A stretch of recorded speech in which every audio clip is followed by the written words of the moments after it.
یہ پروگرام آمین میڈیا کی طرف سے پیش خدمت ہے اور احمد آباد سے نشر کیا جا رہا ہے۔ السلام علیکم ورحمۃ اللہ۔ مجھے ہمیشہ اقبال کا ایک شعر یاد آتا ہے جب یہ موضوع سامنے آتا ہے۔ عقابی روح جب بیدار ہوتی ہے جوانوں میں، نظر آتی ہے ان کو اپنی منزل آسمانوں میں۔ پر سوال یہ اٹھتا ہے کہ وہ آسمانوں میں جو منزل ہے وہ اصل میں ہے کیا؟ بالکل، اور اسی سوال کا جواب ایک طرح سے ہمیں اقبال کے روحانی مرشد مولانا رومی کے پاس ملتا ہے۔ وہ کہتے ہیں باز آ باشد کے بازائد بشاہ، مطلب اصل شاہین تو وہ ہے جو اپنے بادشاہ کی طرف لوٹا ہے۔ تو آج کی ہماری یہ جو گہری گفتگو ہے اس کا مقصد یہی ہے، ہم اقبال کے شاہین کے تصور کو سمجھیں گے، لیکن ہم یہ بھی دیکھیں گے کہ رومی آ کر اس تصویر کو مکمل کیسے کرتے ہیں۔ جی، یہ صرف ایک پرندے کی کہانی نہیں ہے، یہ تو ایک پورا فلسفہ ہے۔ اقبال ہمیں شاہین بننا سکھاتے ہیں اور رومی وہ ہمیں شاہین بننے کا مقصد بتاتے ہیں۔ تو چلیے بات کو یہیں سے کھولتے ہیں۔ جب ہم اقبال کو پڑھتے ہیں تو یہ شاہین یہ بار بار کیوں آتا ہے؟ ایسی کیا خاص باتیں ہیں جو وہ اس پرندے میں دیکھتے ہیں؟ دیکھیں، اقبال کے لیے شاہین وہ ایک طرح سے ان کے مرد مومن کا، مطلب ایک مثالی انسان کا جیتا جاگتا سمبل ہے۔ اس کی کہہ سکتے ہیں 3 بنیادی خوبیاں ہیں۔ اچھا۔ پہلی، بلند پروازی اور تیز نگاہ، مطلب اس کے مقصد چھوٹے موٹے نہیں ہوتے۔ ہاں۔ دوسری، وہ اپنا آشیانہ نہیں بناتا۔ ایک منٹ، یہیں پہ مجھے ایک بات پوچھنی ہے۔ آشیانہ نہ بنانا، اس کا یہ مطلب تو نہیں کہ وہ کوئی ذمہ داری نہیں لیتا؟ نہیں، بہت اچھا سوال ہے۔ اس کا مطلب ہے مادی دنیا اور آسائشوں سے بے نیازی، کہ شاہین بناتا نہیں آشیانہ، مطلب وہ زمین کے ٹکڑے یا دولت کا غلام نہیں ہے۔ اور تیسری سب سے اہم خوبی ہے خود انحصاری۔ خود انحصاری یعنی خود پر بھروسہ؟ جی، جسے اقبال خود ہی کہتے ہیں۔ وہ اپنا شکار خود کرتا ہے، کسی کے پھینکے ہوئے ٹکڑوں پر نہیں پلتا۔ تو یہ ایک طرح سے خود کو تیار کرنے کی، خود کو مضبوط بنانے کی تربیت ہے۔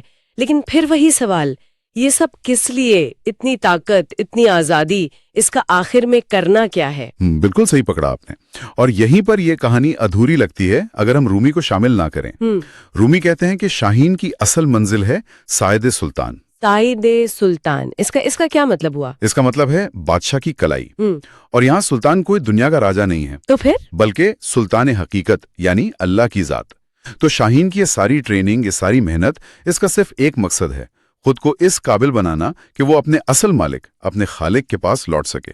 واہ، اس نظریے سے تو پورا مطلب ہی بدل گیا۔ یعنی خودی کا سفر وہ خدا پر جا کر ختم ہوتا ہے۔ اچھا، کسی چیز کو سمجھنے کے لیے اس کی ضد کو دیکھنا بھی ضروری ہے نا؟ بالکل۔ تو شاہین کے مقابلے میں کون سے پرندے آتے ہیں؟ کا موازنہ کرتے ہیں کرگس یعنی گدھ سے۔ گدھ مردار کھاتا ہے جو پستی کی علامت ہے، شاہین زندہ شکار کرتا ہے۔ اور رومی اس میں الو کا اضافہ کرتے ہیں۔ الو، وہ تو اکثر عقل کی نشانی سمجھا جاتا ہے۔ وہ مغربی ادب میں شاید، ہماری روایت میں الو ویرانے اور اندھیرے کو پسند کرتا ہے، وہ دنیا پرستی کی علامت ہے۔ رومی کی ایک کہانی ہے جس میں شاہین الوؤں سے کہتا ہے کہ میں تمہارے ہزاروں ویرانے اپنے بادشاہ کی کلائی پر قربان کر دوں۔ کمال ہے۔ تو اگر ہم اس ساری بات چیت کو سمیٹیں تو اس کا نچوڑ کیا نکلتا ہے؟ دیکھیں، سارا نچوڑ رومی کے اسی ایک جملے میں ہے۔ فارسی میں لفظ باز کے 2 مطلب ہیں۔ ایک مطلب ہے شاہین اور دوسرا مطلب ہے واپس آنا۔